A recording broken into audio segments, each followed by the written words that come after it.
Good morning. Welcome back to the Concepts of Programming Languages course.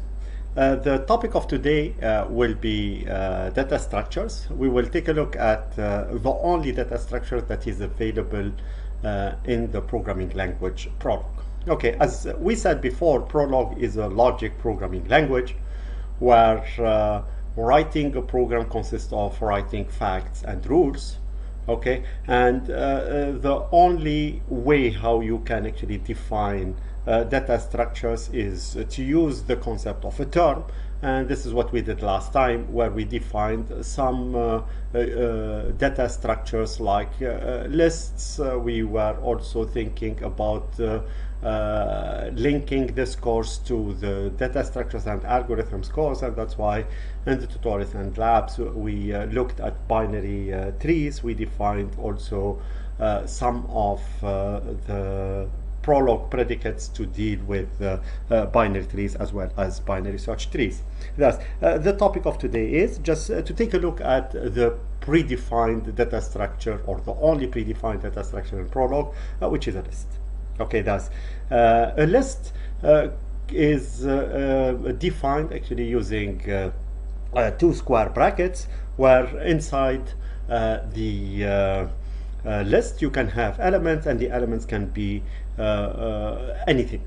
Okay, that means we are not talking about a typed language. It's not like Java, where Java is a typed language. The first thing that you have actually to do is to declare an array of a specific type. In Prolog, we are not having, especially if you talk about this version of Prolog, it's not a typed language, and that's why we are only dealing actually with terms, and the term is either a variable or a constant or a function symbol applied on terms.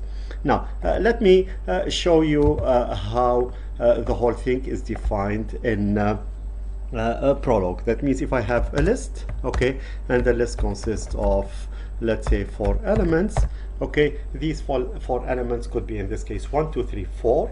Okay, and once I will ask this question, the question is, can I unify L, which is a variable, okay, with 1, 2, 3, 4 in this case? And the answer is yes, I can unify it. Now, let's go back and think about, let's say, the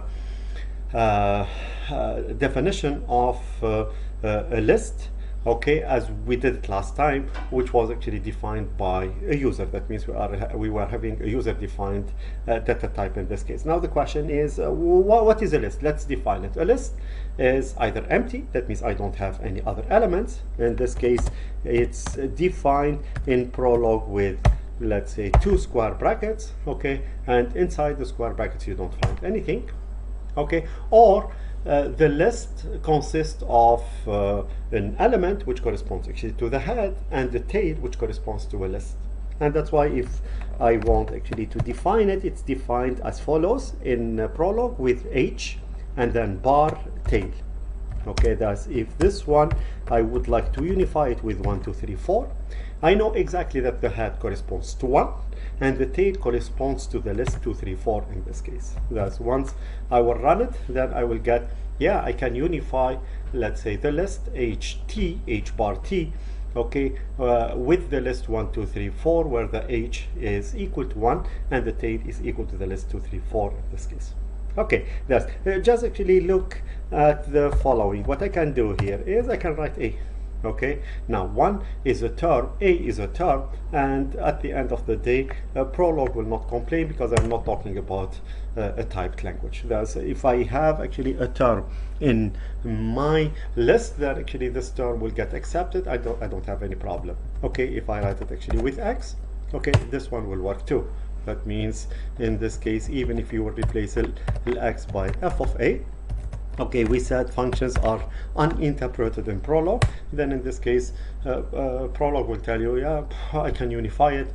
The head is equal to 1 and the tail is the list that consists of 3 elements, 2, 3, and f of A, where f of A is a term, f is the function symbol, A is also a constant, it's a function symbol of arity 0 in this case. Okay, now let's take a look at the following. If I write actually something of the following form, then Prolog will know exactly that this structure, this term can only be unified with an equivalent one where the list consists of exactly two elements. If I have actually 1, 2, okay, Prolog will tell you yes, the H is equal to 1 and the tail is not the list 2, but it's actually the element 2. Okay, thus the comma means in this case that I'm having exactly two elements in my list. Okay, if I do it with the bar, then the whole thing actually will differ. Okay, that's what I will be having here is I will be having H is equal to 1 and the tail is equal to 2. That's just actually for your information. If I am having something of the following form, 1 and the list, let's say 2, 3, 4, then what you will get here is actually the whole list 1, 2, 3, 4. Okay, just to show you again the concept of the head and the tail in this case. Okay, now the question is if I'm having something of the following form, okay, head, will this unify with an empty list, yes or no? Well, for sure not, because if you take a look at the left hand side, this part, then here I can see that this list consists of exactly one element, and this element has to be unified with H. But if I go to the right hand side, it's an empty one, that means this one actually will fail. If I will do it with 2, okay, this one will fail too, because actually the only element that I'm having here is the singleton list H 1. Okay, thus once you do it, actually this one will get unified correctly. Okay, thus here if someone wants actually to think about a list that consists of at least two elements, then the whole thing actually has to be defined as follows: H, H1. This will enforce that the list consists of at least two elements, and if I am having a tail, okay, if I have 1, 2, 3, 4, 5, I know exactly that H corresponds in this case, if I will unify to 1, the H1 corresponds to 2, the tail corresponds to the list that consists of 3, 4, 5 in this case. Thus, once you will run it, you will get H is equal to 1, H1 is equal to 2, and T is equal to 3, 4, 5. Thus, if I do it with that, okay, I know exactly this one can unify, because if my H is equal to 1 and H1 is equal to 2, then the tail has to be an empty one, and this is exactly what you will get. But if someone wants actually to unify it with one single element, this doesn't actually unify, because this statement actually to the left says that the list consists of at least two elements.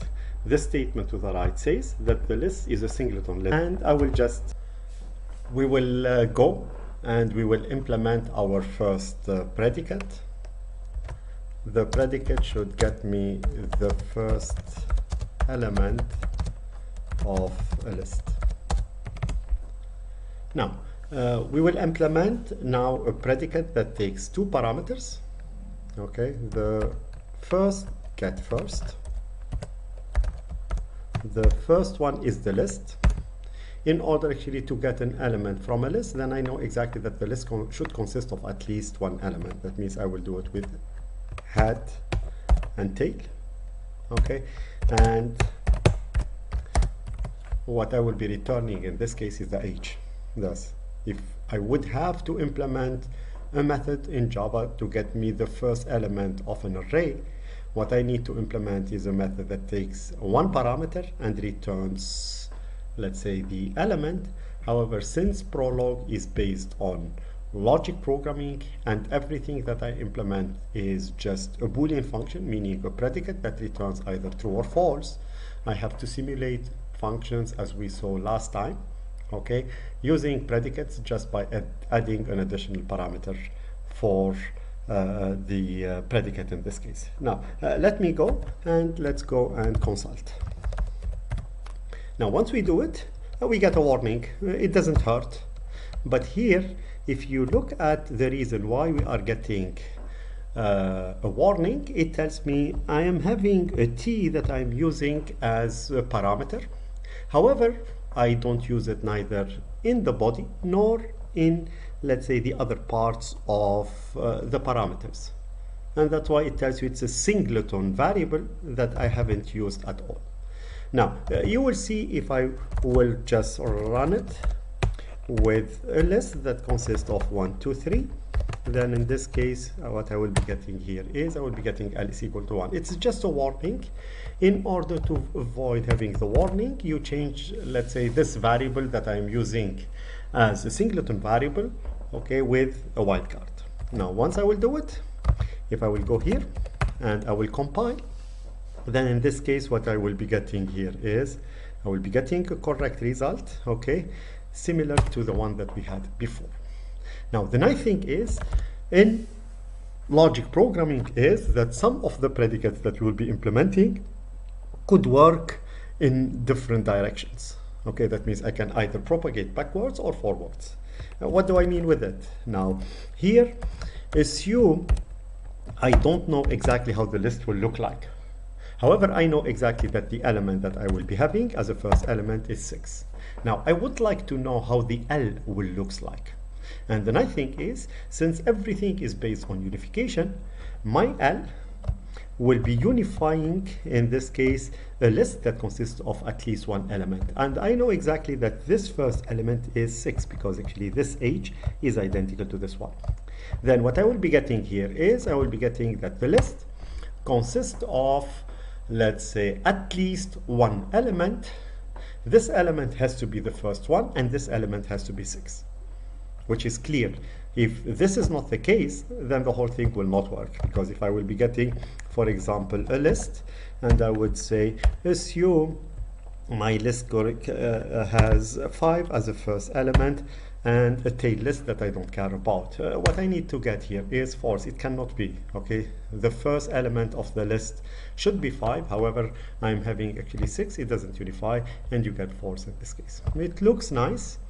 It is simple, and the nice thing is, and this is what you have to keep in mind, some of the predicates that we'll be implementing will work in different directions, and this makes the programming language powerful compared to other programming languages where these steps, they have to be implemented either in extra if then else statements, or you implement different methods to perform different tasks in this case. Okay, now let's move on, and let's try actually to call this one with the list, which is an empty one. Okay, no wonder that in this case I should get false. Why? Because a list which is empty doesn't have any element. It doesn't have even a first element. Thus, without specifying it, okay, what happens here is I will go and try to unify, in this case, an empty list with the list that consists of at least one element. This is exactly, let's say, the unification that will be performed. And here I will be getting false. It tells me, no, I'm sorry, you cannot, let's say, do this unification, and that's why the whole thing will give me false.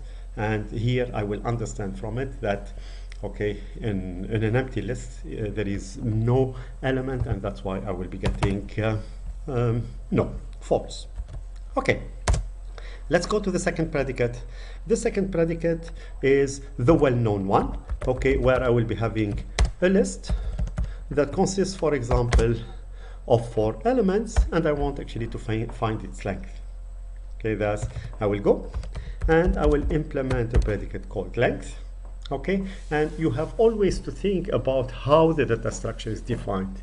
The data structure is defined in an inductive way, meaning a list is either empty or it is a list that has one element, which is actually the head, and a rest, which corresponds actually to a tail. With tail is a list. Thus, I will start to implement it one by one.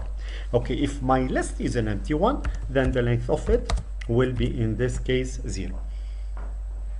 If the length, okay, will be applied on a list that consists of h and tail, okay, then what I need to do is I need to find the total number of elements in this case. There are no loops, and that's why what I have to do is I have to think about the following.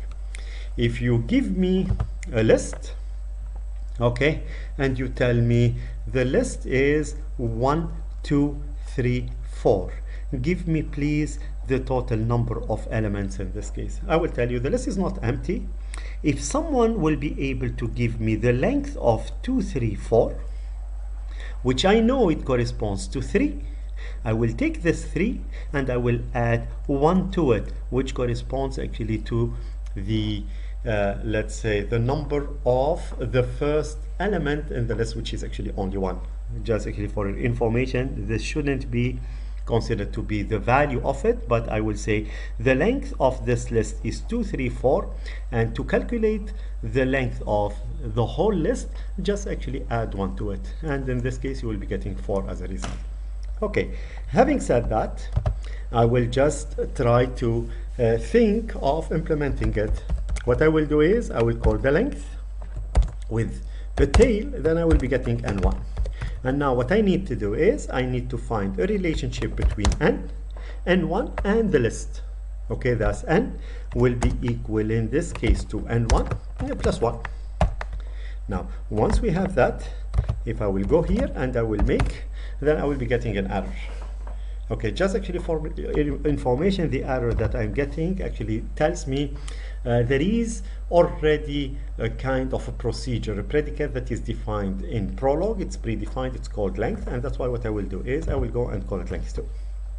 Okay, thus once we have it, and then what we will do is we will just run it. Then it tells me you are having now only a simple problem because you are having a variable that you are actually not using. I'm not using the value of the age at all, neither in the other parameter nor in the body of the list. And that's why what I will do is I will go and convert actually the whole thing with a kind of an acronym variable or wildcard. I will go and then I will compile. Now I will not get any warnings, and what will happen in this case, if I will call length 2 of a list that consists of 1, 2, 3, 4, I should get in this case 4 as a result. But what I will be getting here is I will be getting 0 plus 1 plus 1 plus 1 plus 1, which if I will evaluate it, okay, it will be correct, which will be equal to 4. Now where is actually the problem? We have already seen it. Okay, I'm using the unification, simple, which is the equality. But I do not want to unify, but I want to evaluate. To do that, we have to use the is operator. Now, once we have that, and we call actually the length, okay, after, in this case, loading again, and I will call the length, then you will be getting a correct result. That's the whole thing actually will work, and it does actually give me a nice result in this case. Okay, now the question is, how will it work? Easy. We go and we trace. Okay, thus I will be having a length, and this is actually the way how the whole thing will be executed. Length 2 of a list that consists of 1, 2, 3. And I will be having here a result R. Now, I know exactly that this one doesn't unify with the first predicate, okay, or fact. It doesn't actually unify it. This is just a fact. It doesn't unify it because the list is 1, 2, 3, and what I am having here is a list which is empty. But it unifies actually with the second one, where I know exactly that in this case I will be having to calculate the length of the list 2, 3. This is actually the tail. Okay, and then what I need to have here is R2, and then there is a link between R and R2 where R is equal to R2 plus 1. Okay, keeping in mind that this one won't get evaluated unless I am done with the execution of this predicate, this atom. Why? Because the execution is always done from the left to the right. Now, what happens here is the same thing over and over again. Length 2 of 2, 3, R2 doesn't unify with the first fact, but it unifies with the second one. Thus, I will be computing, in this case, the length, okay, of a list 3. Okay, last but not least, I will be having, let's say, the following. Okay, it's a list that consists of 3. Now, I will be having R3. And then there is a link between R3 and R2. R3 is equal to R2 plus 1. And my R remains actually, let's say, connected to the R2, but I have to compute it first. I will do the same. And then what I will do is the length 2 of 3 R3 will be, let's say, unified with the head of the rule. Okay, and then I will be having here a length of a list empty, R4, and then a link between R3 and R4, where R3 is equal to R4 plus 1, and then R3 is R2 plus 1, and last but not least R is R2 plus 1. I'm just actually repeating these statements in order to evaluate them later from the left to the right. Once I do that, this one can unify only the first one, where the R4 will be equal to 0. Once R4 is equal to 0, I know exactly that R3 has to be equal to 1, which is the length of a list that consists of only one element. Once R3 will be computed to be equal to 1, okay, and then in this case I will be having R3 is R4 plus 1, which is 1. This is actually, let's say, the singleton. Then I will be having what is it? R3 is R2 plus 1, R is equal to R2. Here I will be having R3 is R4 plus 1. Then the evaluation will proceed where I will be having R2. This is R2. Okay, I will erase it. This one is R2. Okay, R2 is R3 plus 1. This is R2 is R3 plus 1. Thus, once I have actually this one, then my R2 will be equal to 2. Okay, which is, let's say, the length of a list that consists of 2 elements. And last but not least, I will be having R is R2 plus 1. Okay, R2 is equal to 2, then the R will be equal to 3. And last but not least, this corresponds actually to the final result, and that's why it will propagate actually back, and R is equal to 3 will be the one that will be returned in this case. Thus, R is equal to 3 is the result of the execution. Okay, nice. It works nice. It's simple. It's straightforward. It's everything is based on unification in this case. And once you will trace, you will get the same execution. Okay, look, I will do it one by one. Length of 1, 2, 3, 4 according to our search tree. You will go, okay, to the length of a list that consists of only 3 elements. Okay, and this one will go to a length of a list that consists of 2. Then you go for a length that consists of only 1. And last but not least, you will go actually to compute the length of a list, which is an empty one. Now, look, everything will go now backwards. Okay, a length of a list that consists of 0 elements will unify, in this case, the fact that I know exactly that the result is 0.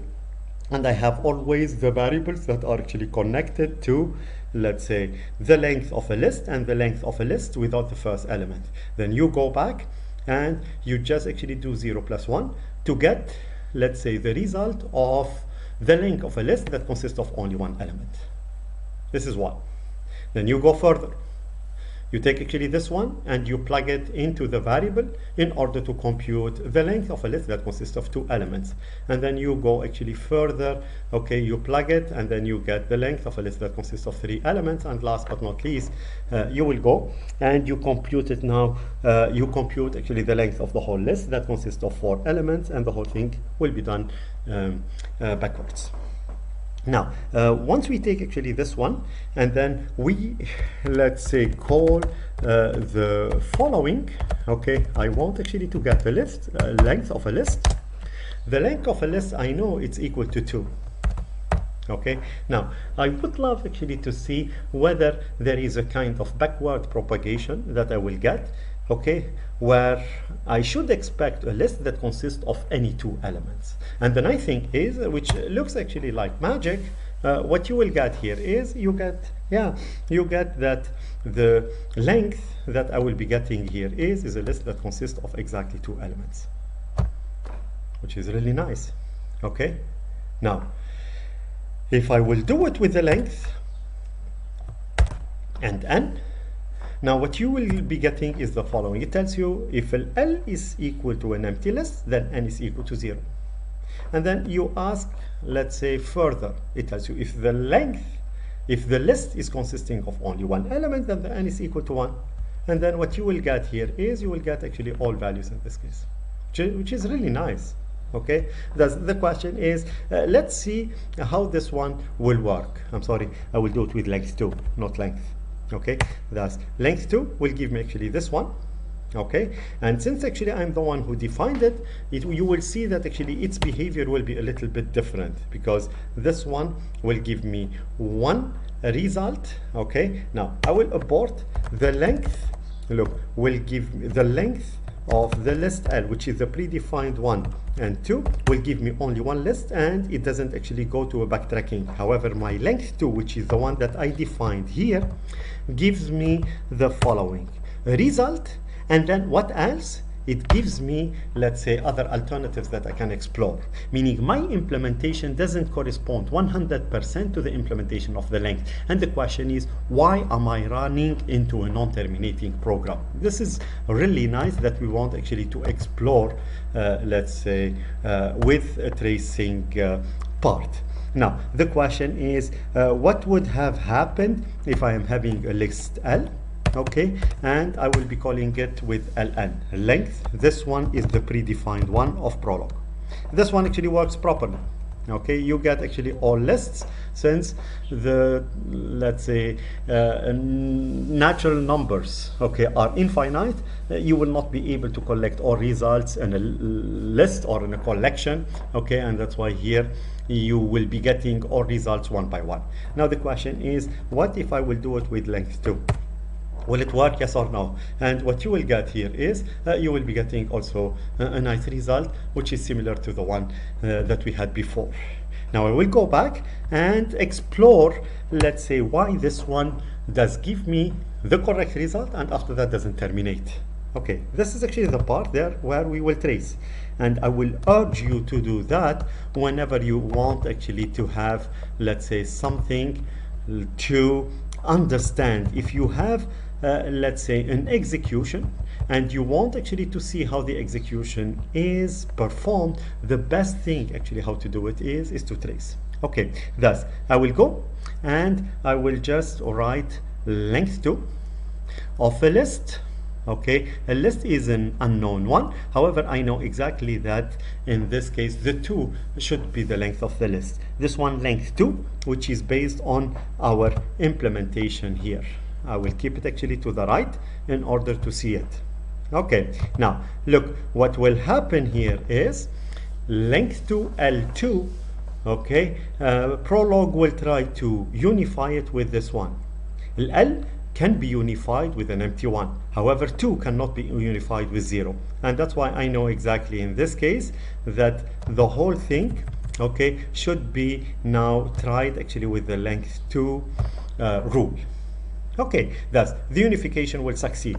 And then what happens here is the following. It tells me the following, that my L should look in the following way. Okay, just a wildcard, and I will call it T2. Okay, this is actually the unification. Okay, and it tells me in this case, calculate the length 2 of T2. Okay, this one could be any result. I will call it N2, and then there should be a link between 2 and N2, where 2 is N2 plus 1. Okay, again, you have to take care. The way how you specify the atoms is crucial. If you wouldn't have done it in this order, okay, if you swap the order and you try to execute this one first, then you will get an instantiation error. However, what Prolog will do is we'll go and try to evaluate the length 2 of T2 and 2. Okay, here I will be having 2 branches. The first branch is, it tells me T2 is equal to an empty list. If T2 is an empty list, then I know exactly that N2 is equal to 0. Then the 2 will be having the following statement. 2 is 0 plus 1, meaning 2 is 1, and Prolog will tell you, I'm sorry, this cannot be the case. And then I go into a backtracking step, a chronological one. Now length 2 of N2, okay, T2 N2, can be unified with the head of this rule, and this will be done. Okay, that's what I will be getting here is, I will be getting the following, that T2 is equal to something of the following form. Okay, list that consists of at least one element, and a tail list which is T3.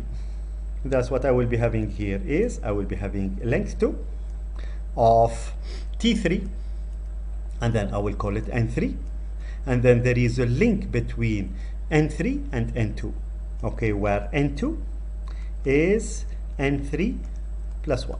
And please keep in mind this one actually will remain. I will not actually repeat it, but you have actually to know that the rest will be 2 is N2 plus 1. Now let's go and see how the whole thing will get evaluated. The same thing, if you will go and you take a look at this one, I have 2 branches in this case that could unify the length 2 of T3 and 3. The first one is the base case, where T3 is equal to an empty list and N3 is equal to, in this case, 0. Now let's go backwards. It tells me then N2 is N3 plus 1, meaning N2 is 1. Then I will be having 2 here is 1 plus 1. And this is actually correct, and that's why what I will get here is I will get my first answer. And the first answer, let's propagate it back. Okay, the T2 is having something like that, and T3. T3 is an empty, thus T2 will have the following form. It's a list which is a singleton 1. Now if I will go backwards and replace the T2 in L, then in this case the L will have the following form. It's an acronym, a wildcard. T2 is a list that consists of only one element, and this one in prologue means, okay, is a list that consists of 2 elements. In this case, the 2 notations are equivalent. I will just type it later in the prologue interpreter to see it. And this is actually the result that you will be getting. The question is, do I have alternatives, yes or no? Yes, prologue will tell you, look, you are here, okay, and here you are having 2 possibilities. Either you go to the fact or you can actually go to the rule itself. Thus backtracking step will go and take a look at the following. It takes actually the T3 and it says that T3 could have something of the following form, an acronym and a T4. That's what I will do here is I will compute the length 2 of T4. Okay, thus the length 2 of T4 in this case, okay, and you will be having N4. There is a link between N3 and N4 where N3 is equal to N4 plus 1, and the whole thing actually will remain where N2 is N3 plus 1. And last but not least, the last statement where 2 is N2 plus 1. We will go actually to it in few minutes to see how the propagation will be done actually backwards. Okay, nice. I will go here and see that I am having something to evaluate. And what prologue will do is will say I have actually 2 alternatives, but actually the first thing is let me go to the following. Let me bind the T4 to an empty list. In this case, automatically the N4 will be bound actually to 0. Now you will have the following. N3 is N4 plus 1. N4 is equal to 1, meaning N3 is equal to 1. Now let's go backwards. What will happen if I have the value of N3? I can evaluate the N2. It tells me here, and the N2 is equal to 1. Okay, that's what I will be having here is that the N2 is equal to, okay, let's see, N3 is 1, N2 is N3 plus 1, meaning you are having N2 is equal to 2. And last but not least, I will go, let's say, to the first statement where I will be having a link between N2 and 2. Okay, thus the question is, what will prologue do once it sees something of the following is 2 plus 1? This one will get evaluated to 3, and this one will not unify. However, prologue will not stop, because this one can be evaluated with, let's say, can be unified with the head of the second actually rule, where you will be calling the whole thing again length 2 with T5 and 5, and then a link between N4 and N5, and this one will have always 2 branches. This branch will stop and this branch will never. Okay, this is exactly why our implementation, okay, is behaving differently than the other one. Okay, now the question is, let's go here, let's call it, and then trace it. Okay, once I will trace, you will see actually the following. Same thing. Okay, length 2, 588 2. The first thing is to unify it with the fact.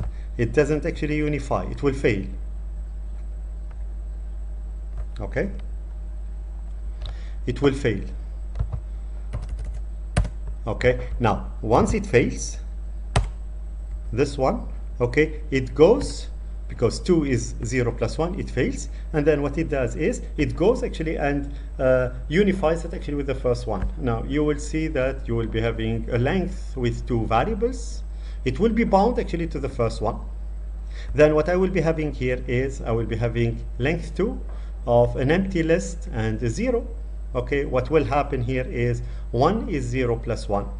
We'll get actually the following thing. Okay, it will bind it actually correctly where the first one actually will get displayed. And now if I will go further, then what you will be getting here is you will be getting actually the following. Let me run it again. You will be displaying it, but it won't actually stop. Okay, once I will ask about alternatives, this one will never terminate. You go and you get actually, in this case, that 3 is 2 is 2. Okay, 2 is 3, 2 is 4, 2 is 5, and so on. That means this one actually will never terminate. Every time one branch will terminate and the other branch will never. Okay, and this is exactly what we saw in the tracing that we did actually together. Now the question is it possible, okay, to have a program that will cut branches of trees? Okay, and in Java this is possible. There is a cut symbol.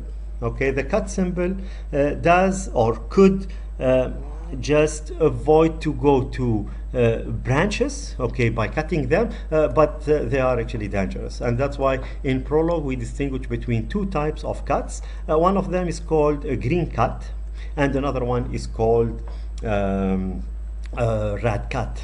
Keeping in mind that the cut is just actually one symbol, which is this one.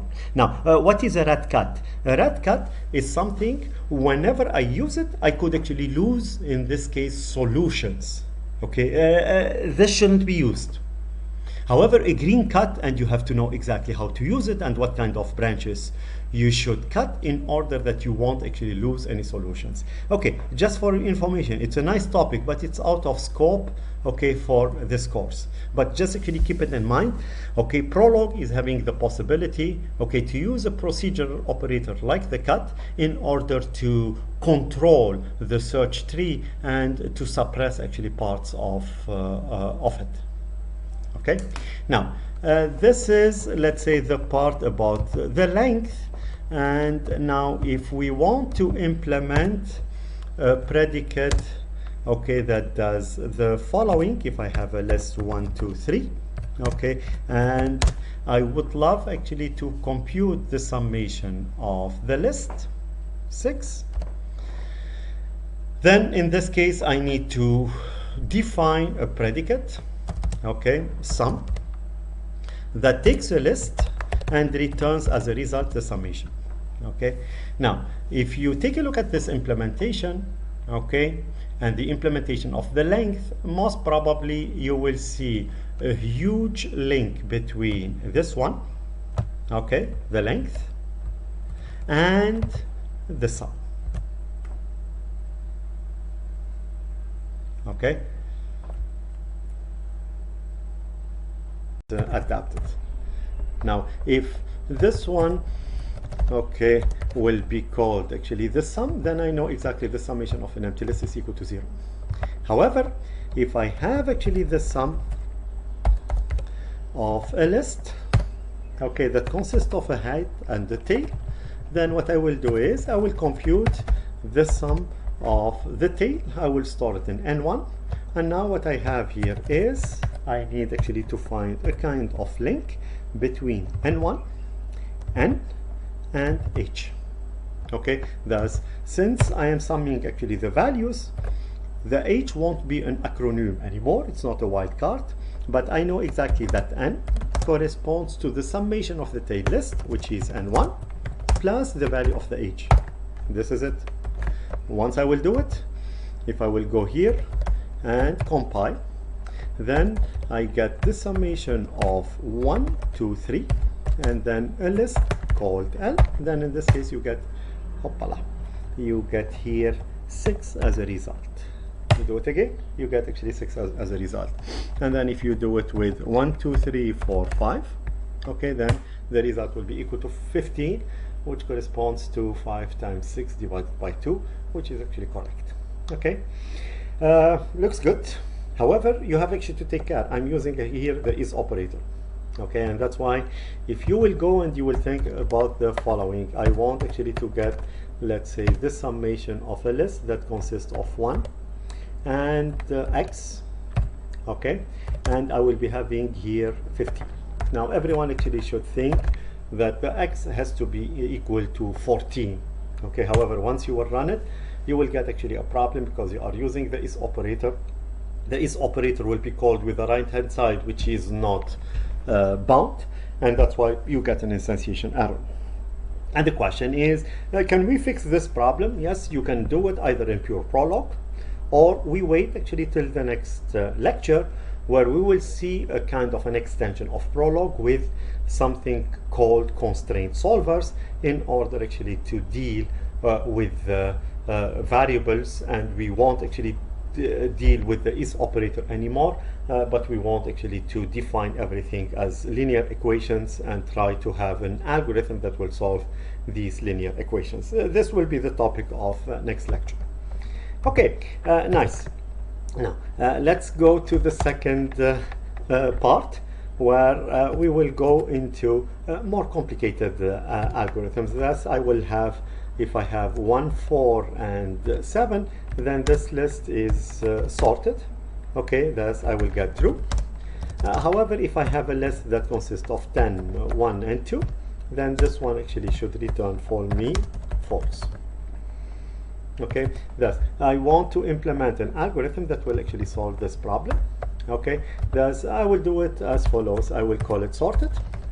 I'm not sorting, but I'm checking.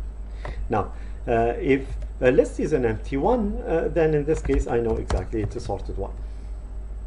Okay, if a list consists of only one single element, okay, hat, then in this case I know exactly that this list is sorted too.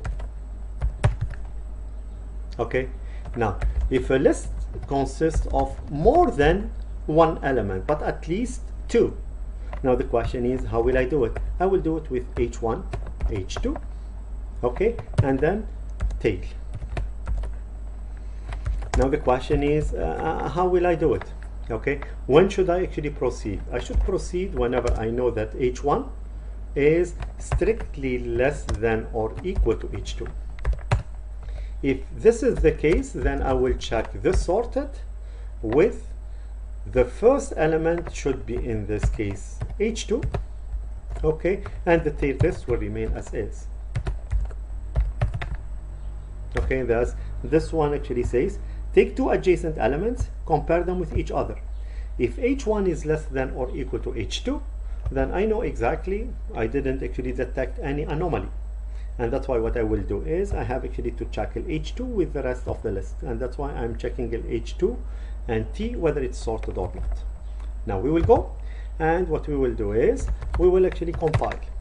Okay, thus I will be getting an error. Okay, this one has most probably to do with the less than or equal. If you implement in different programming languages, then this may happen. Okay, this one will have, let's say, something where one is missing. Okay, and now you see that here I will be getting a warning. Okay, and I can just omit it because this one actually will h, I don't care about its value. If it is a singleton, it's a listed one, it's a sorted one. Thus I will go here, I will just actually run it, and this one actually will work hopefully perfectly. Thus I will have sorted a list that consists of 1, 4, 5, and 8. Okay, should give me true, and what you get here is you get actually true. Now if I do it with 1 4 5 8 2 3 6, then I know exactly if I compare 1 with 4, I don't have any problem. This is exactly what will happen here, and that's why I will go and do the sorting with 4 and 5. Okay, the check with the sorting with 4 and 5. 4 is less than or equal to 5, I don't have any problem. Then I go and compare these two adjacent elements, 5 and 8. Okay, 5 is less than or equal to 8, I don't have any problem. Now once I reach actually 8 less than or equal to 2, this one actually will give me false. And that's why what you get as a result here is false, because this list is not a sorted one.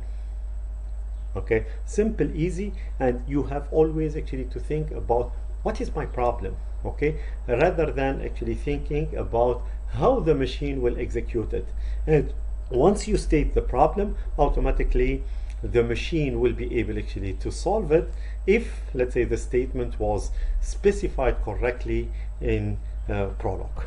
Okay, we go and we think about actually the following. I have a list that consists of 1 2 3 4 and an element 8, and what I want to do is I want to insert the 8 in any position in the list 1 2 3 4, meaning it could be as a first element, or as a second element, or as the third element, or as a fourth element, or as a fifth element. I have actually to find, let's say, to insert the element in any position in the list. Okay, we will do it step by step. Okay, thus it's an insert list and it's X, and you are having a list L. Now everyone actually will know, if I want actually to insert it, then the first, let's say, one is to implement actually something that takes 3 parameters, because actually it's now a function. Okay, if I want to implement it in Java, it's a method that takes, let's say, 2 parameters. The first parameter is the key that I want to insert in an array, okay, and it will return an array. Thus, in order to simulate it in Prolog, I will know exactly that the insert will have something of arity. Okay, I will just write the terminology of an arity 3. Now, if I have a list X, L, and I have an element X and I want to insert it, I know the first alternative is, okay, to take the X and insert it in L. Okay, thus this is, let's say, the way how you just actually do it in Prolog. Okay, to concatenate, to insert an element in the first position. Okay, now once we do it, if we will go here, okay, and we compile and we call an insert of 1 in a list that consists of 2 4 and 5, okay, and the result is L, I will know exactly that, let's say, the result list will be equal to 1 2 4 5. It's just actually a statement that we wrote in Prolog. Once you will call it, the machine will execute it just by performing a kind of unification. Okay, and always once you see a program and you want to know how the whole thing will be executed, just actually draw a search tree in this case. That's here, it's easy, it's straightforward, okay, to see that the result will be consisting of the first element, okay, and the tail consists of a list 2 4 5. Okay, now let's go further and think about, let's say, inserting the element in any position of the list. Thus, if the list is having a head and a tail, okay, that's what I don't want actually to do is to insert the X as the first element of the whole list, and that's why I will keep the head, okay, untouched, and the tail will become actually T1. Now the question is, what should I do? I should take actually the X and insert it recursively in T, just actually to get me the T1. And this one will be, let's say, executed recursively, insert X T T1. The first thing is we'll insert it as a first element. That means it will be inserted in this list as a second element. And then actually you call this one recursively, and then you will see in this case that our algorithm will work actually perfectly. And if I want to insert 1 in 2 4 5, then what you will get here is 1 as a first element, okay, then 1 as a second element, 1 as a third element, 1 as a fourth element, and last but not least, here these are actually all alternatives, because the list that I'm having was consisting of 3 elements. The result list, okay, now consists of 4 elements, okay, and the element is inserted either in the first position or in the second position or in the third position or in the fourth position. That means actually this one works properly and perfectly. Again, if you want actually to know how this will work, okay, we will trace. Okay, you are having an insert of a 1 in a list that consists of 2, 3. Okay, now, and the result is R. Now what will happen here in this case, I will go and check actually the following. Okay, now once you see that, the first thing actually that will match, that will unify, is the first one. Okay, thus my X is equal to 1, my L is equal to 2, 3, and then I know exactly that the result list here in this case is equal to 1, okay, bar 2, 3. This one actually will unify, and then the result will be 1, 2, 3. This is actually the first answer, and this is what you get. Now, if you ask about alternatives, you go back and you check the following. Okay, can this one unify? Okay, yes, X can unify with 1. H is 2, and the T is the tail list. And now I know exactly that the result, okay, will have 1 as a first element. Okay, and then what will happen here is I have to insert the 1 into a list, which is the T, which corresponds to 3. Okay, and that's why the whole thing will be converted as follows, that I will be having an insert of 1 in 3. Okay, this one will give me, let's say, as a result, something like R2. Now I know exactly my R is having the following form, which is 1 bar, and then in this case R2. Okay, now this one is, let's say, our recursive call. Okay, that's the insert 1, 3 R2 will unify, okay, with the first rule, with the head of the first rule. Okay, and what will happen here is, okay, the R2 will be equal to 1, and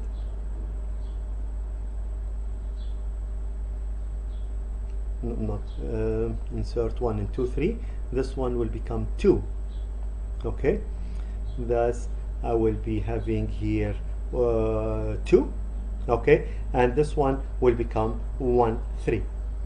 Thus, if R2 is equal to 1, 3, and R is equal to 2 R2, then the result in this case will be 2, 1, and 3. Here you see that the 1 has been inserted in the second position. Here the 1 has been inserted in the first position.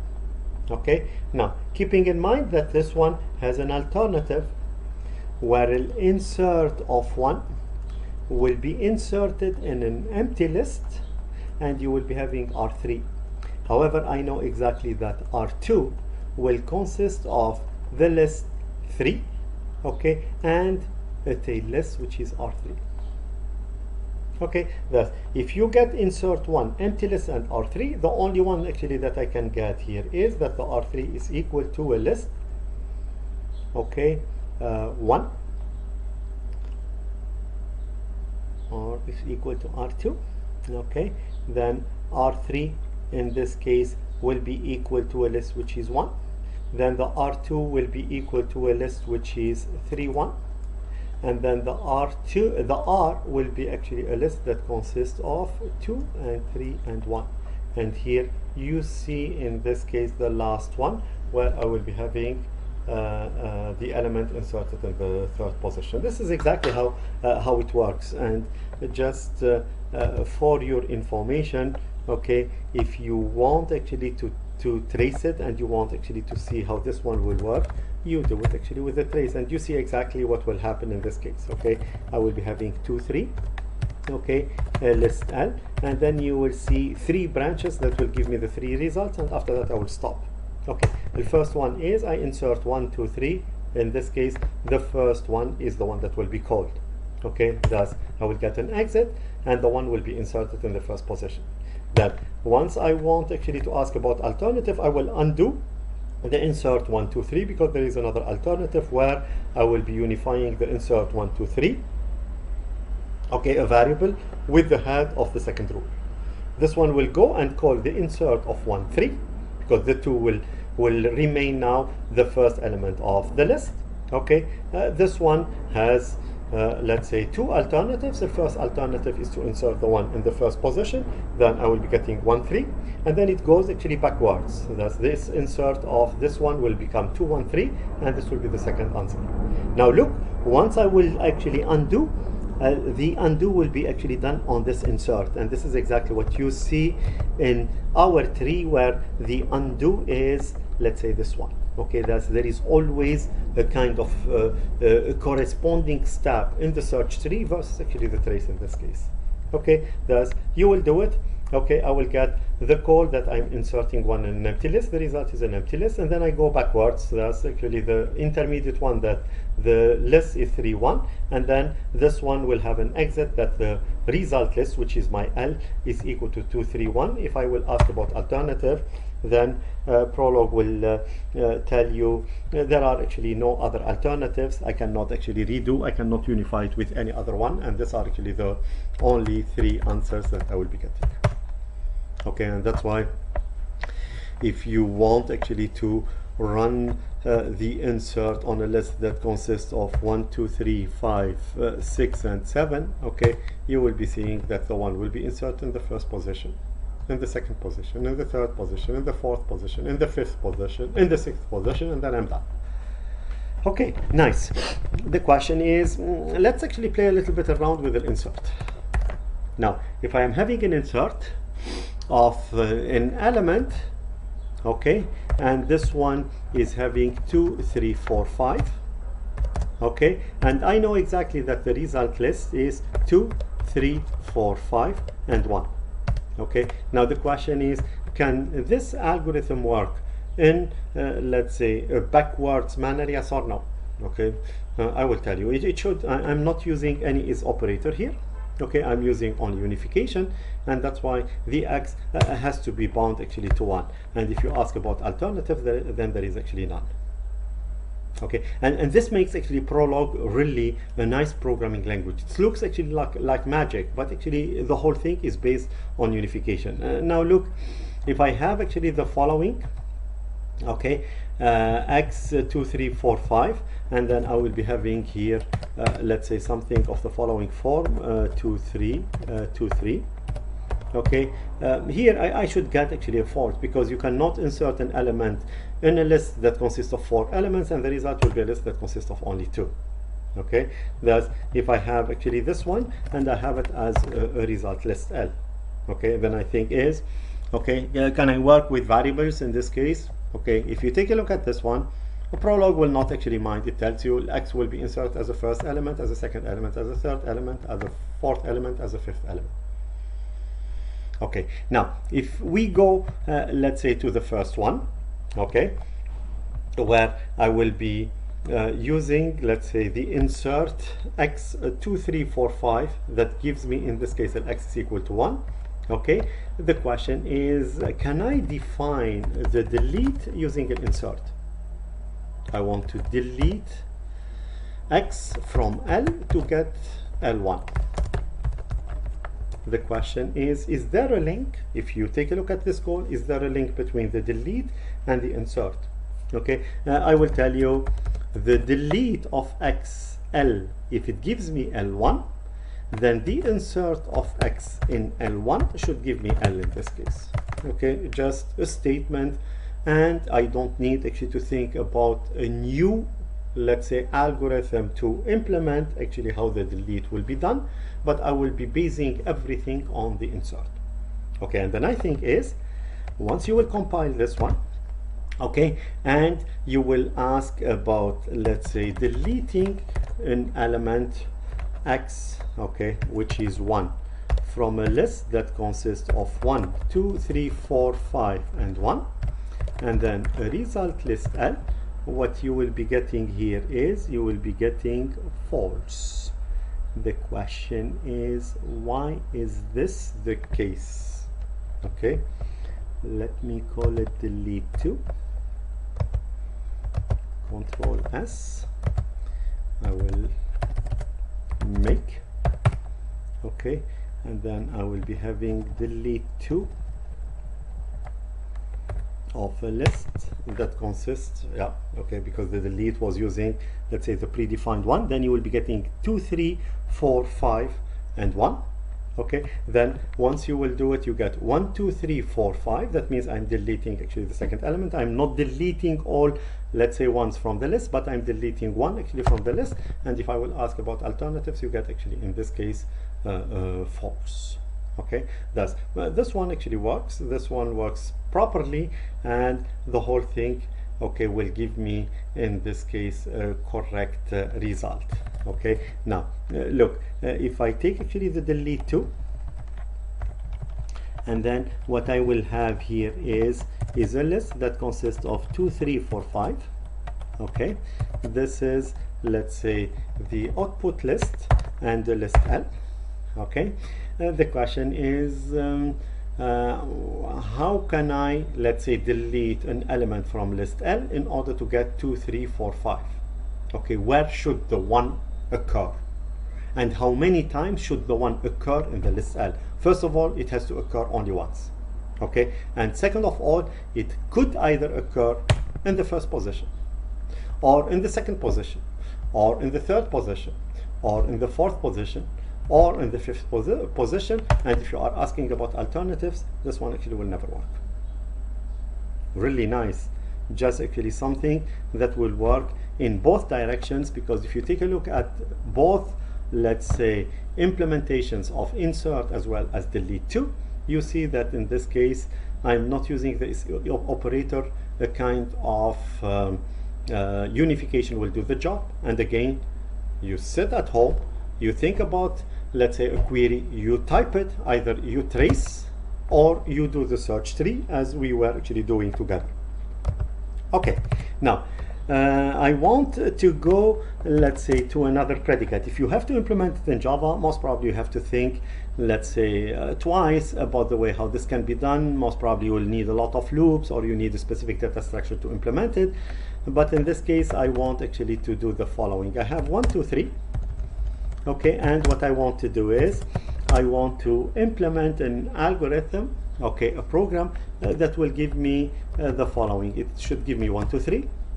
It should give me 2, 1, 3. Okay, it should give me 3, 2, 1. It should give me all possible permutations. Okay, that's if I do it with 1, 2, 3, then the total number of permutations should be 6. Okay, that means I would permute. The question is, if I want actually to permute, okay, and the list is an empty one, you will tell me then actually the result list will be an empty one. Okay, now the question is, let's do it in a declarative way.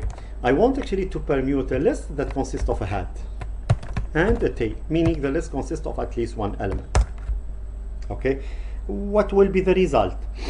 I will tell you the following. Okay, the result will be T1. Okay, now what should I do? If I have a list 1, 2, 3, 4, 5, I should actually avoid dealing with the first element 1. Then what I do is I take actually the 2, 3, 4, 5 and I will permute it. Thus I will do it recursively. It's a permute of T to give me actually T2. Just a recursive call of permutation. Now again, if I'm a list 1, 2, 3, I will just actually omit the first element 1, but I will take the 2, 3 and I will permute it recursively. Okay, and you will see exactly how actually it will work later. Now once I am having a T2, most probably there is a link between H and T1 and T2.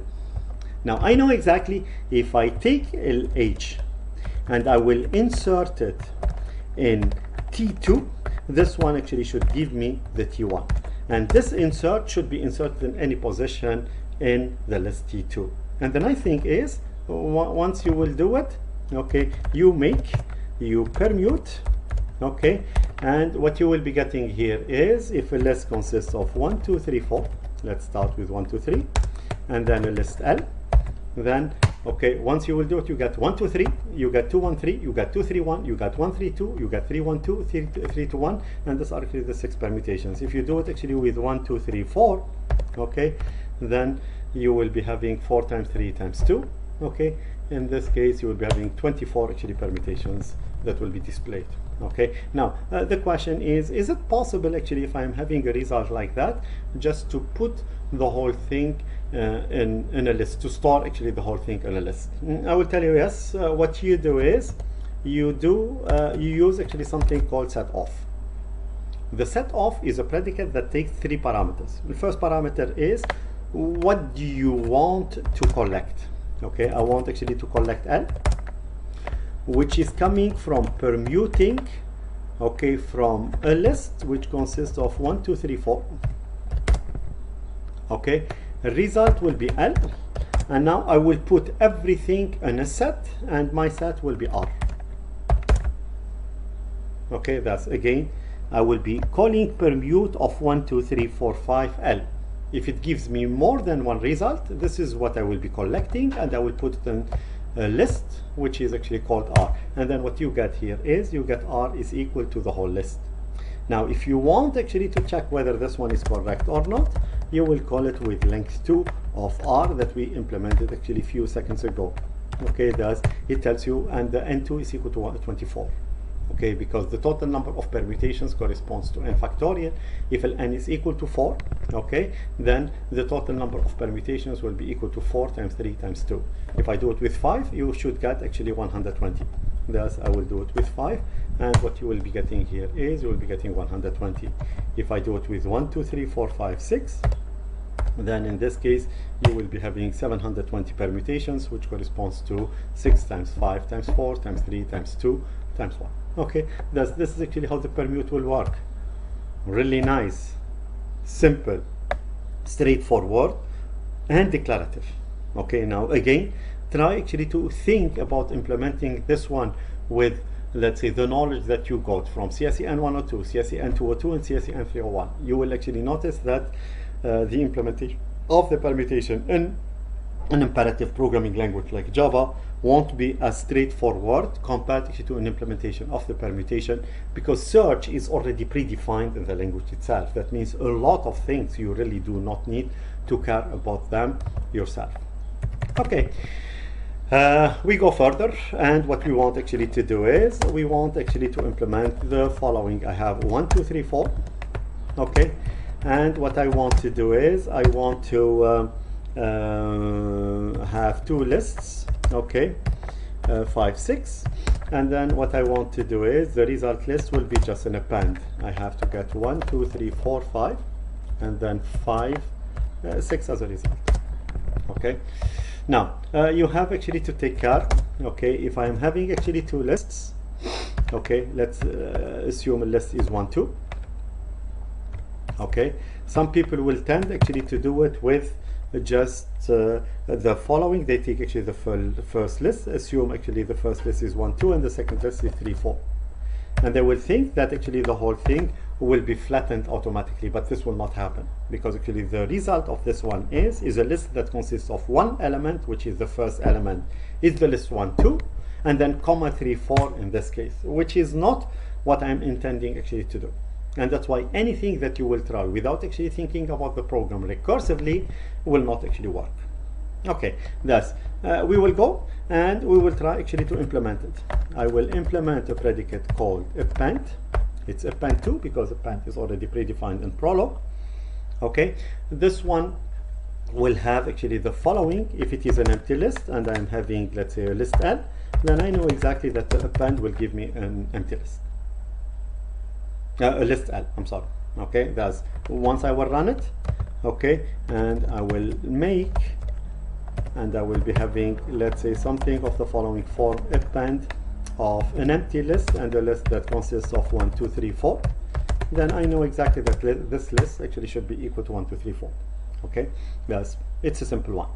Now the question is, what if I want actually to append a list where the first list is not an empty one. Okay, not empty meaning it consists of at least a head. Okay, however, I will not actually touch the second one. I will keep it, and what I will do is I will empty, let's say in this case, always actually the first one. Now the question is, in the result list, what will be the first element that I should get? Okay, everyone actually will know that the first list has to be identical to the first element of the result list has to be identical to the first element of the first input list. That means this one is H, however the result list is T1, and I have actually to construct this one recursively.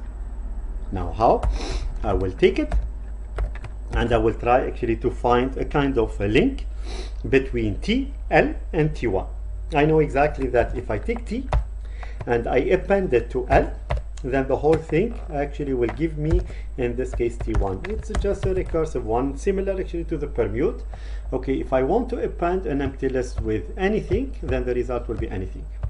If I will append a list that consists of at least one element, H, then the H has to appear actually in the first position of the result list. And what I will do is I will take actually the tail list, append it to the L, okay, and this one actually has to be equal to the tail list of the result.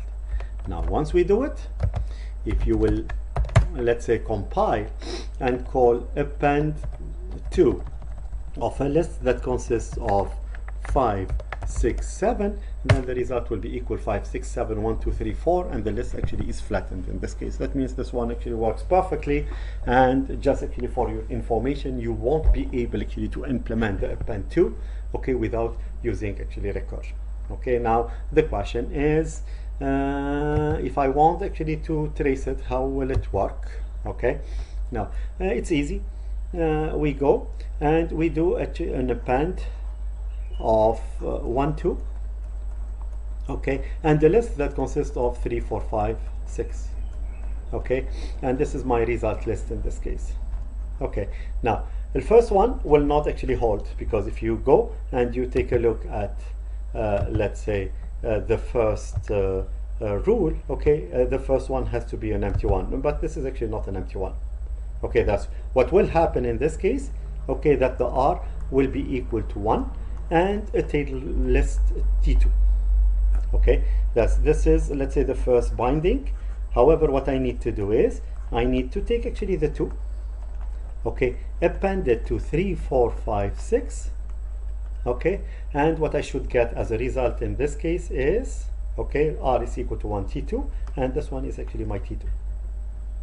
Okay, here you see that actually the list R will be built recursively. First of all, I have actually to build the T2, and then once I have it, it will be propagated backwards. However, let's go further. Append of 2. I have only one alternative, which is the second rule. First rule does not unify, because actually this one is not an empty list. Now what will I do? I know exactly that T2 is equal to 2, and then a list which is actually T3. And then what I will be doing here is an append, okay, we called it append to, of a list which is an empty one. Okay, a list that consists of 3, 4, 5, 6, and here what I'm having here is actually my T3. This is actually the one that I'm having here. Okay, will be now calculated. Okay, it's nice. We are almost done, because actually this one will unify with the following that tells me T3 is equal to 3, 4, 5, and 6. And now what will happen here is I will propagate backwards. Okay, if the T3 is equal to 3, 4, 5, 6, then the T2 is equal to 2, 3, 4, 5, and 6. And if my T2 is equal to 3, 2, 3, 4, 5, 6, what will happen here is it will be propagated back, and my R will be equal to 1, 2, 3, 4, 5, and 6, which corresponds exactly to the result of appending 1, 2 into a list. Okay, 3, 4, 5, 6. That means this one is the one that will be displayed, and this is actually the result that you will go. Okay, again, always think about, let's say, a kind of tracing that you have actually to perform, and based on that, okay, you do it either with the trace, okay, or as you saw it a few minutes ago with the search tree. I will go always for the search tree because in this case you will understand it better. But this one actually will give you also the same result. Append 2, 5, 6, 7, 1, 2, 3, 4. I know exactly that actually the result will start with the 5, and that's why I will be appending 6, 7, okay, with 1, 2, 3, 4. Then I will append 7 with 1, 2, 3, 4. Then I will append an empty list with 1, 2, 3, 4. And now I will do it backwards. Okay, that's I will have, let's say, 1, 2, 3, 4, okay, as a result. Then in this case you get the 7 actually concatenated to it, you get the 6 concatenated to it, and last but not least you get actually the 5 concatenated to it, and this will be the result. And this is the only solution that we can get actually with the append. Okay, nice. We are almost done. I want actually to reverse. Okay, now if I have a list and I want to reverse it, the question is how will it happen? I will tell you, if the list is an empty one, then the reverse of it is an empty one too. Okay, now just actually keep in mind, I will just do it conceptually. Okay, now if a list is empty, then the reverse of it will be an empty one. But if the list is consisting of 1, 2, 3, 4, okay, now what do I have to do? Let's do it actually in a declarative way. Always think about stating the problem. Now actually the easiest way is to take 2, 3, 4 and reverse it. Listen actually to the English statement that I'm actually saying. I will reverse. Once this one is reversed, Allahu A'lam is Zay, but actually most probably recursively, then the result will be 4, 3, 2. And then what I need to do is I need to append this one with, let's say, a list that consists of 1. And the append works only on lists. The append doesn't work on, let's say, an element and a list. You will see it in a few minutes. Okay, again, the reverse can be implemented as follows. Okay, if the list is empty, then the result is an empty one. If the list is not empty, then what I will do is I will take the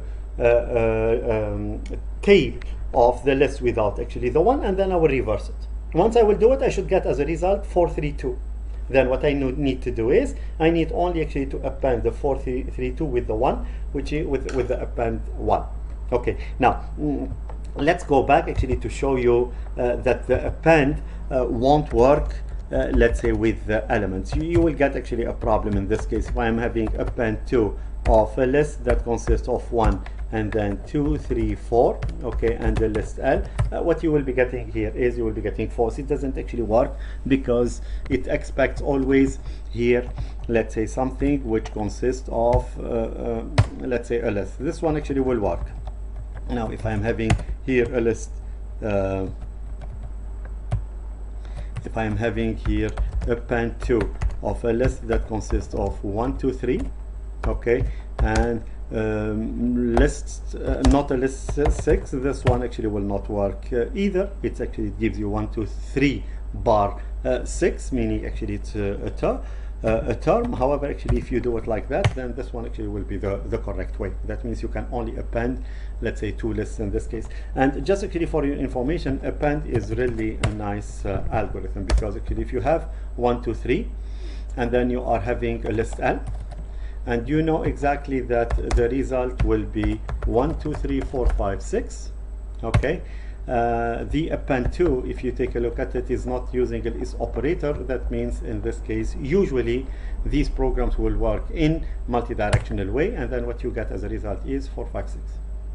Okay, and then if you do something of the following form, okay, you do not know the input, okay, L2, L 1, 2, 3, 4, 5, 6. It gives you actually all alternatives. Tells you L2 could be an empty one, and L is equal to the whole list, or L2 is equal to 1 and L is equal to, let's say in this case, the 2, 3, 4, 5, 6, or L2 consists of 2 elements, okay, and L consists of 4, okay, or 3, 3. Okay, then you get all possible alternatives. In this case, the append actually works in multi-directional way, as we saw it actually before. Now let's go to the reverse. Okay, reverse back. Okay, we go to the reverse back. Now in this case, we said what we will do is, if the list is not empty, okay, then the result list will be L. Okay, and now how do I get the L? First of all, I will take a tail and I will reverse it. Okay, it's R2. And then I will need actually to have a connection between H, L and R2. Now I will take L R2, and then what I will do is L H has to be concatenated to the end, and that's why I will put it in the list H, and this one will become L in this case. And the nice thing is, if you will do it, you compile, you run actually the reverse with the list that consists of 1, 2, 3, 4, and the list L. Okay, you get actually the correct result, 4, 3, 2, 1. Okay, why? Because what I did is I took 1, 2, 3, 4, then I reversed the 2, 3, 4 recursively. Then in this case, once it's done, the result will be 4, 3, 2, 1, 4, 3, 2. Then I took 4, 3, 2 and I concatenate actually to it the H. Okay, and then you get as a result the 1. Okay, there are actually different ways how the reverse can be implemented. This is actually one way, which is relying on the append. Okay, now just a last concept, and then in the tutorials you will practice that actually a lot, because actually sometimes it's actually needed. Okay, now look, I have actually one predicate which is called the summation of a list. And what I want actually to do is, I want actually to implement this one in a different way. Okay, that's, I want actually to define a sum2, okay, of a list L. It gives me a result. And now what I want actually to do is, I want to accumulate the result into a variable. Okay, and at the end of the day, the variable should be, in this case, let's say the result accumulated in it. Okay, that's again, if I have a list, okay, the list corresponds actually to 1, 2, 3, 4. Okay, that's, I know exactly that at the end of the day, the result list, okay, the result should be 1 plus 2 will give me 3, 3 plus 3 will give me 6, 6 plus 4 will give me 10. This is actually the result. This is the summation. Now what I want actually to do is, I want actually to think about a kind of variable where I will be accumulating the result in it, meaning actually in the beginning I will have let's say the value 0. Okay, it's similar actually to an iterative way of thinking, and sometimes it's really nice to use actually this approach to solve some of the problems in a more concise way and a more efficient way. Then I get actually the 1, and then what I will do is I will just add, let's say, the 1 to the 0, and then actually you get 1 in this case. Then you get actually the 2, and then you accumulate now the result. If you handled actually the 2, then actually the result will be 1 plus 2 is equal to 3. Then once you will handle actually the 2, you will be handling the 3, then 3 plus 3 will be equal to 6. And then once I have actually the last one, I will do 4 plus 6, you get actually a 10. You reach actually an empty list, and that's why at the end of the day, the result corresponds actually to the accumulated result in this case. Now the question is, how could we implement this one? Okay, I will do it actually with some L and R. Okay, and this one will be called as follows. Okay, with the sum2 L, and then an accumulator variable, and the initial value of it will be 0 of R. Okay, now a sum2, okay, of an empty list. Whenever actually I took all elements of let's say the list that I want actually to sum all its values, then most probably if the whole thing was accumulated into a variable called result, then the result, let's say, of the whole predicate R should be equal actually to this accumulated value.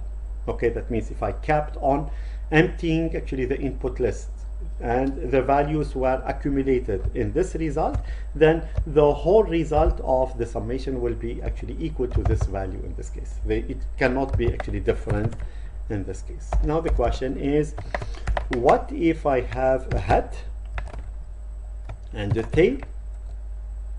Okay, and now I will be having, let's say, an accumulator which is R and R2.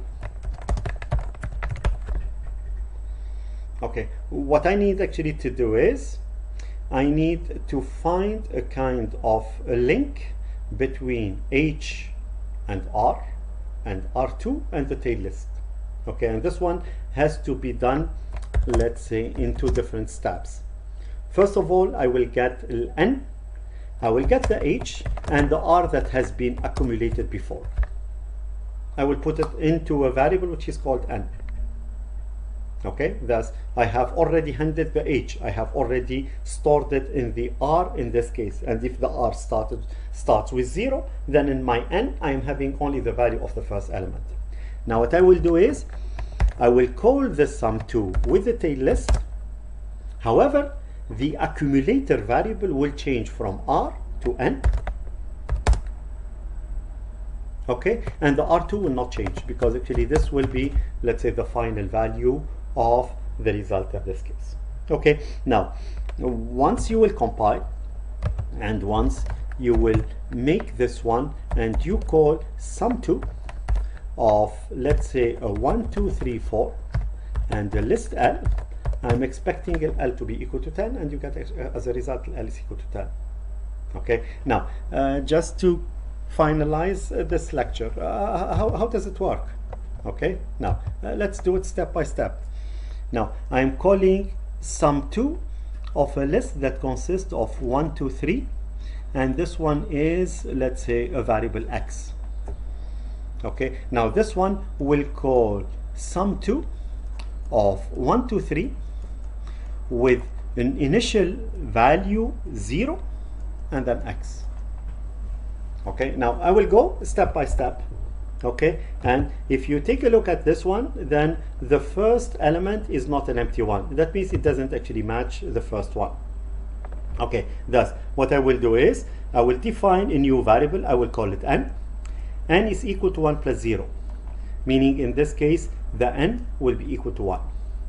And then what I will do is I will take actually the sum2, I will call it with the tail list 2 3, then the 0 here, okay, will be 1, and then the x will not change. Just keep in mind that actually this variable will never change, it will be bound at the end.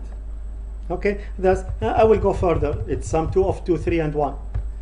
Okay, that's what I will do is I will define a new variable n2. It's actually a new variable now. In order not to get confused, I will take the 2 and I will add it to the 1. The result actually will be equal to 3. And then the whole thing actually will be called with sum2 of a list that consists of a singleton value, which is 3. And then the accumulator variable will have a value of 3 and the x will not change. Okay, almost done. The empty one will not actually fire, but what I will do is I will get n3, I will take the value 3 and I will add it to the old one, which is 3 6, and then I will be calling sum2 of an empty list, a 6 and an x, and here the x will be bound to the 6 because actually this one will be, let's say, unifying the sum2 of an empty list R and R. That means my x has to be equal to 6, and at the end of the day the result what will be returned here is a 6, which corresponds actually to the summation of the values. My x will be equal to 6, which corresponds to 1 plus 2 plus 3 in this case. Okay, this is the accumulator technique. Just actually keep in mind that the reverse can be implemented also with the accumulator technique. Okay, thus it's just something that will be in general more efficient than implementing things without an accumulator technique. It has a little bit of an imperative and procedural approach, but this is actually also a possible way to implement things in Prolog. Okay, thank you very much. This was actually the part about pure Prolog. Next lecture will be to take a look at Prolog with an extension of constraint solvers to make, let's say, this programming language and this paradigm more magic in terms of stating the problem and letting the machine solves the problem for you. Thank you very much and see you next time. Bye bye. Assalamu alaikum.